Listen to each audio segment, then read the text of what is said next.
ঘর ছেড়ে চলে গেছে। ঘর ছেড়ে চলে গেছে? চলে গেছে ঘর ছেড়ে। কেমন পিতা আপনি, হ্যাঁ? নিজের একমাত্র সন্তানের যত্ন নিতে পারেন না আপনি? হ্যাঁ, আপনার তো পরম মিত্র বৃষভান, যার পাশে আপনি সব সময় দাঁড়িয়েছেন, আর উনি বারবার বারবার আপনার অপমান করে ওই কৃষ্ণর পাশে দাঁড়িয়েছে। কিন্তু আপনার কি, আপনার কি মহাপণ্ডিত? আপনার জন্য তো আপনার স্ত্রী, আপনার পুত্র, এই দুজনের তো কোনো মাহাত্ম্য নেই। এমন কোনো কথা নেই। দাঁড়ান, মালা চাই না আপনার? দাঁড়ান,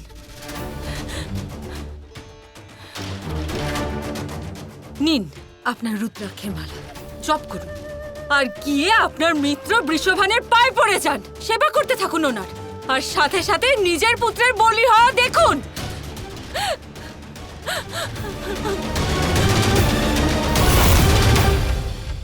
চলো এবার কড়িগুলো গুনি, দেখি এবার কার ভাগে কটা কড়ি পড়েছে। তা তো ঠিকই।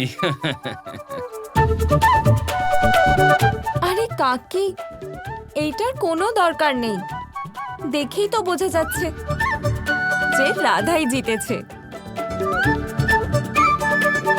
চন্দ্রাবলী ঠিক বলেছে,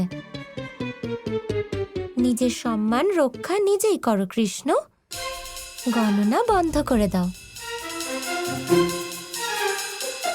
আরে না না, গণনা কেন বন্ধ হবে? গণনা তো করতেই হবে। আমি চাই না যে রাধার সখীদের কোনো অপমান হোক।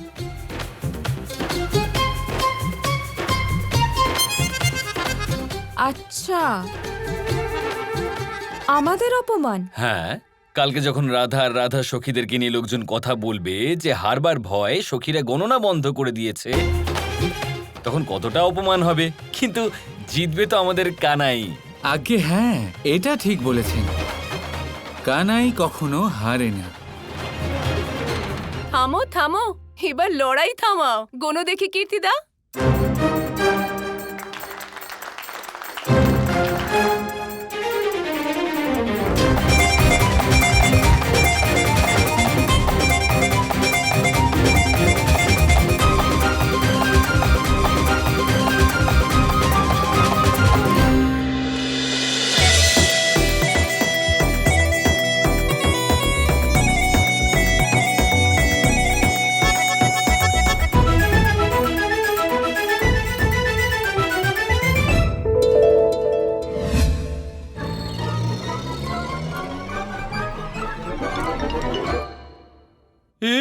কি দাদা, আপনি মৌন থাকুন, রাধাকে জেতাতে হবে তো।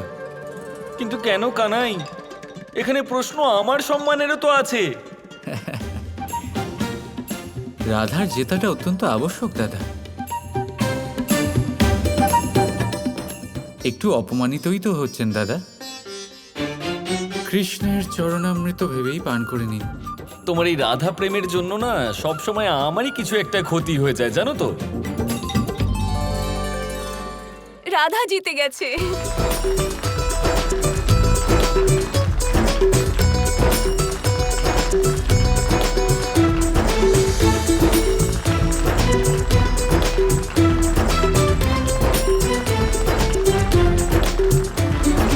আরে দাদা, খুব তো বলছিলে জিতবে, হেরে গেলে? আমি তো সবার দাদা, রাধারও দাদা আমি, তাই রাধা জিতলে তো আমারও ভালো লাগবে, তাই না? তাই না কানাই? খুব ভালো কথা, বাহ, অভিনন্দন রাধা। আমি তো আগেই বলেছিলাম গণনা বন্ধ করো, এখন বিবাহের পরে আমারই চলবে। আমাদের বৈবাহিক জীবনে আমার পাল্লা অধিক ভারী থাকবে। নিঃসন্দেহে তাই হবে রাধা। কৃষ্ণ সদাই রাধার পিছনে পিছনে চলবে। আর এখন থেকে যখনই কেউ আমাদের নাম নেবে, তখনই রাধার নাম আগে উচ্চারিত হবে। কখনো কেউ কৃষ্ণ রাধা বলবেন না, যেই বলবেন, যখনই বলবেন, সব সময় অনন্তকাল ধরে বলবেন তো শুধুমাত্র রাধা কৃষ্ণ।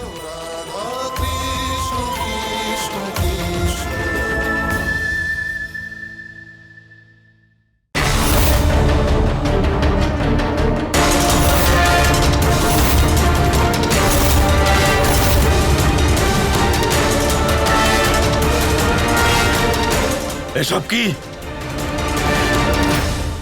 আমি তোমাকে কিছু জিজ্ঞাসা করছি আয়ান, কি করছো তুমি? বাবা, আমি সন্ন্যাস গ্রহণ করতে যাচ্ছি।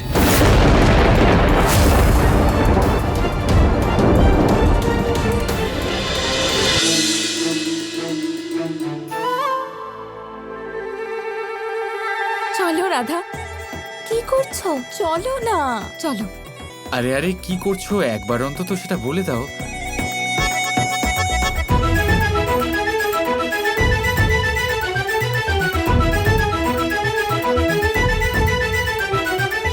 আমাদের হবু জামাইকে আনন্দ দেওয়ার জন্য কিছু তো করতেই হবে।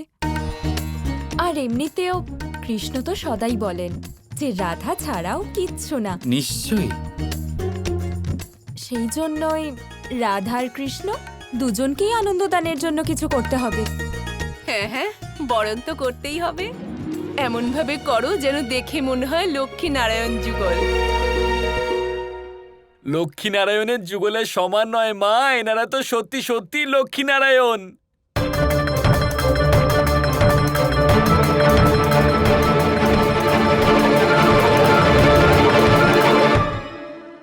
একজন মহাপণ্ডিতের পুত্র হবার কারণে আমি নিজের দীক্ষা সংস্কার নিজেই পূর্ণ করছি। না পুত্র, এমন করো না। কিন্তু তুমি এই সন্ন্যাস কেন নিতে যাচ্ছ? আয়ান, উত্তর দাও আমায়, কেন নিতে চাইছো সন্ন্যাস?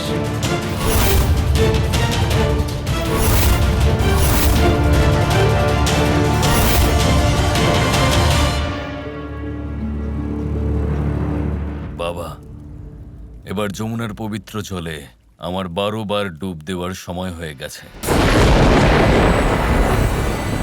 এমন করো না আয়ান, দেখো তোমার নিজের পিতার কথা শোনো। এই সন্ন্যাসের বিচার মন থেকে ত্যাগ করো, আমার কথা শোনো আয়ান। এই সন্ন্যাসের বিচার মন থেকে ত্যাগ করো।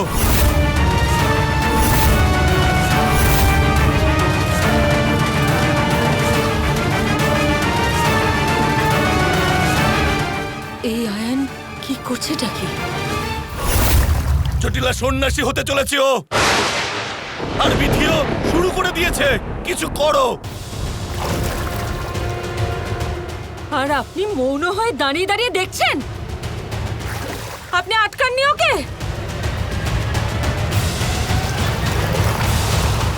ও যদি আজ সন্ন্যাস গ্রহণ করে তাহলে আমি আপনার চোখের সামনে আত্মহত্যা করে ফেলবো।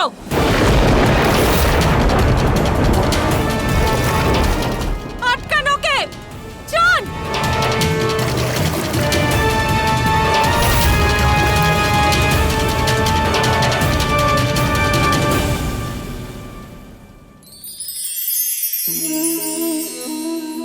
মৎস্য, জলের রানী বলা হয় তাকে। জলের ধারায় জীবিত থাকে। সহস্র প্রকার মৎস্য হয়, কিন্তু সব মৎস্যের মধ্যেই একটা মিল অবশ্যই থাকে। জানেন সেটা কি? সেটা হলো যে মৃত মৎস্য স্রোতের সাথে বয়ে যায়, আর জীবিত মৎস্য ওই স্রোতের বিরুদ্ধে সাঁতার কাটতে সক্ষম হয়। তাহলে প্রেরণা নিন ওই মৎস্যের থেকে, যে নানান প্রতিকূলতার বিরুদ্ধে যাবার সাহস রাখে, যে স্রোতের বিরুদ্ধে যাবার অনর্গল চেষ্টা করতে থাকে। আপনিও শুনুন আপনার হৃদয়ের ধ্বনি, শুনুন আপনার মনের কথা, আর আপনার জীবনরূপী স্রোতকে বাধা নয়, লক্ষ্য বানিয়ে সামনে এগিয়ে চলুন। রাধা রাধা।